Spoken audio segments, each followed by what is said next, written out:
Hold up.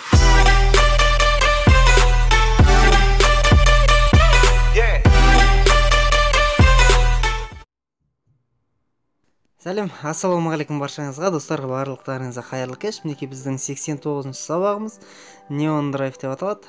Бұл сабақта мен сіздерге бір ерекше өзімнің идеямды, өзім аяқ асты келіп қалған бір фотошопымды көрсететін боламын. Осы сабақта негізінде бізден 89-шы сабаққа обводка берілген болатын. Мен ол сабақты 90-шы сабаққа қалдырып отырмын.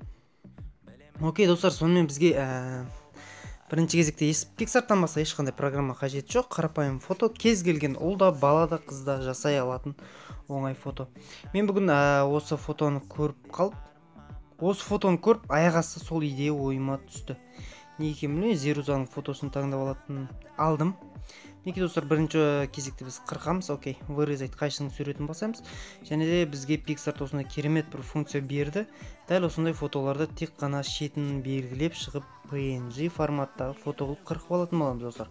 Неке сызықтар бір-біріне тиді. Окей, ары қарап загрузка, яғни қырқу уақытын күтеміз достар. Дәл осылай ұзақ уақыт біреулер шыдай алмайды, менікі қырқылмай жатыр деп жауап жасайды. Неке көздің суретін бассаңыздар қырқылмай қалған жерлерін көрсетеді. Бәрібір программа бәрібір де бір жерін болмаса бір жерін қалдырып кетеді. Яғни артық фонмен сәйкес түстерін тастап кетеді достар. Міндетті түрде көріп тексеріп алыңыздар. Сохранить етесіздер, бұл білесіздер стикердің ішіне түседі, және де бұны өздеріңіз сенбесеңіздер сохранить етіп қойғандарыңыз дұрыс. Неке осындай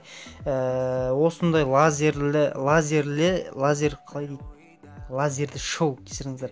Сондай фон керек болады. Екінші қатар размытие. Размытиядан кейін линза деген размытие бар. Соның ішінен біз бүгін линзаны үйреніп, екінші функцияның несін көтеріп, бірінші функцияны кішкене азайтамыз. Яғни осындай шынайы бір размытие пайда болады достар. Окей. Әрмен қарай енді біздер керекті фотоны аламыз достар. Добавить фото. Кешірім сұраймын, көп болды, сабақты не қылмаған, сондықтан сөздерім бір-бірімен қателесіп жатыр. Окей, біз бірінші бликке кіреміз достар. Фото деп қателесіп кеттім тағыдан неке. Бликке кіреміз, себебі бірінші фотоны алуға да болатын еді. Мен сіздерге бликті алып, фотоны алып екеуін қалай бірге пайдалануды көрсететін болған. Қазір өзімізге керек мысалға бір бликті алып алайық достар. Қазір бұл блик біздің артымыздан, яғни освещение дейді, яғни қалай дейді, жарық беріп тұрады. Оны біз яғни бір фотоны қойып қойған кезде бликті қоймаймыз, бликті қойған кезде фотоны қоймаймыз. Яғни екеуін бір мезетте пайдаланып көреміз. Мінекей бликті қойып алдым, енді жоғарыдағы плюсті басып, добавить фото арқылы біздер фотоны алатын боламыз. Окей достар, добавить фото, мінекей қараңыздар. Дәл осылай бликті мінекей бір бликтер таңдап қоямыз, бірақ фотоны ол ашпай қалады. Сол үшін мінекей қалаған күйімізде бликті аламыз. Фотоны бір шетке қоя тұрамыз да, бликтің мінекей осының ішінен бір бликті таңдап аламыз. Окей. Бір қалаған блик достар, бір главный фотоны ашатын бликтерді таңдаймыз. Окей. Мінекей үлкейтеміз да, қойып көреміз. Сөйтіп үстіне фотоны қойып көреміз. Қалай, нормально ма? Если ұнамаса достар, аластарда басқасын қойып көре саласыздар. Енді ұнағанша дәл солай істей бересіздер. Окей. Біздер таңдадық бликті, енді әрмен қарай біздер магия эффектің Moonlight деген функциясын басамыз достар. Rainbow емес, Moonlight.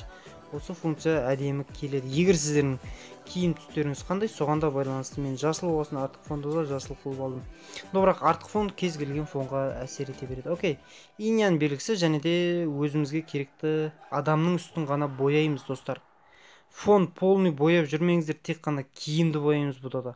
Шашты, киімді ғана бояймыз. Енді адамның түсін өшіргіштің ортасын барлығын азайтып, бір жартысына келтіріп өшіреміз.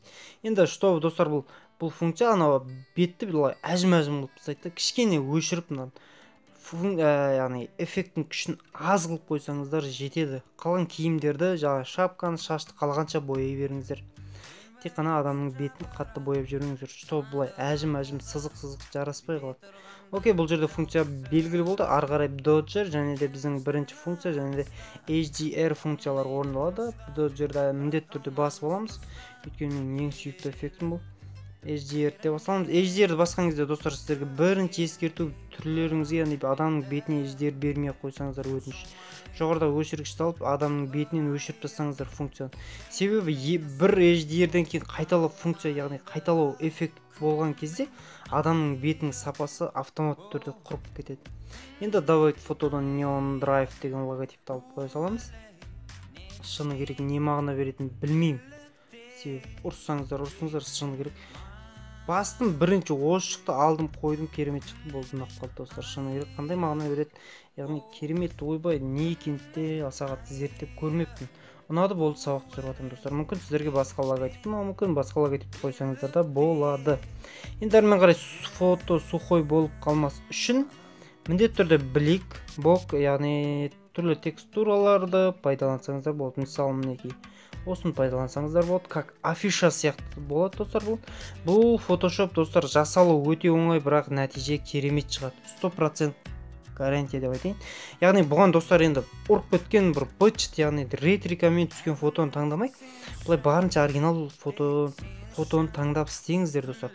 Себебі мынадай качество салған кезде бұзылып кетуі мүмкін. Неге достар, қарапайым добавить фото, фон және де магия эффект болды. Одан артық ешнәрсе қолданған жоқпын. Қарапайым фотодан бір керемет афиша секілді фотолар, яғни бұрыш-бұрышына концерттік күндерді және кеш қонақтары деп жазып қойсаңыздар да болады. Неге достар, сіздерге ұнады деген ойдамын. Сіздермен болған мен Мико Про. 90 сабақты күтіңіздер. Сау саламат.